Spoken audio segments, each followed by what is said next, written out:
Okay, it seems like I didn't get my voice recorded, but what I'm doing right here is scoring the bottom of the pan with a Sharpie on the foil, because then whenever after you get done wrapping it with plastic wrap and foil to freeze, when you get ready to bake it, you can cut out that inner circle and use that as something to guard the rim from getting over browned. So I'm just scoring that. I'm just going around that, not really cutting it, scoring it, but I'm just showing that right there. And then I am going to dust my surface and roll out some pie crust. I have 4 9-inch tins. They're pretty shallow. You could do 3 deep dish probably and to get the same results.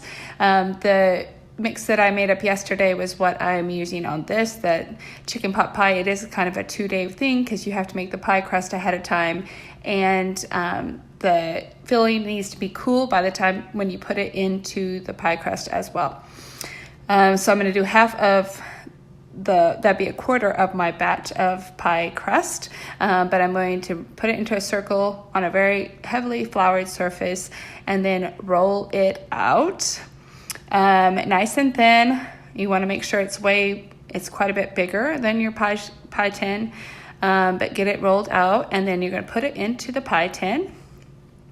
And then I'm going to divide my filling just like it's in the pan, and I'm going to score it into nice force, not just eyeballing it, and then put it into my pie shells that I have prepped.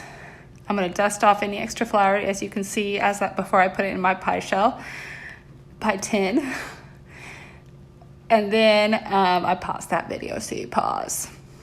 And then I have it filled, and I'm going to just kind of spread it out evenly. It's nice and tasty. You can double check on the seasoning, just make sure it's seasoned well enough. You don't want overly salty. The pie shell itself has salt in it as well. Pat it down evenly and then put the top shell on it.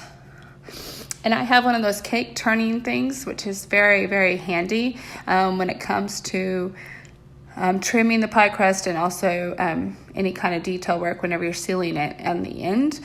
So I'm going to just hold my finger underneath there and trim it like within a 1/2 inch of the edge all the way around. And then I'm going to fold it over and use a lightly floured knife to press the edges shut. And I am trimming, as you can see. If you like ones where I actually talk, where you can actually hear me with my lips moving, please let me know, because my kids are kind of divided. Some of them think I should just do just the actions. I kind of look silly. I think I look silly when I'm just not talking and just in the video, but I'm overly critical of myself. But here I am folding over that crust all the way around. But just let me know what your preference would be on any suggestions you might have as far as what you would like me to do as recipe wise. Some of you know me personally. If you have a recipe that you like of mine that you'd like a video of, let me know that as well. But like, share, comment, subscribe, whatever you're supposed to do on YouTube, that would be great. I'm still learning all of this. I'm right now putting 5 vent holes in the top, 1 in the center, and then 4 surrounding that. Not particularly stressed about evenness there. And then I'm dusting my knife in flour, and I'm pressing those edges all the way around. And I will show you the finished product right here. Voila! How gorgeous. I'm going to finish doing the rest of the other pies.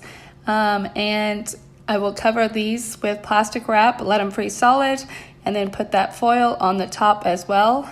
Before I freeze it, I will freeze 3 of them, and I'm going to save 1 back for the family to eat on. So here's going to be the final 4 right here. Voila, magic. And I also have some leftover pie crust as well, which I've wrapped back up in plastic wrap, and that is going to be good in the refrigerator for a couple more days. You can roll it out and make ham pies with it. You can make another 2-shell pie, either fruit or another pot pie, but definitely don't let it go to waste. One of my kids' favorites was just rolling it out with a little cinnamon sugar and then a glaze drizzled on the top. So please enjoy, and like I said, like, subscribe, comment.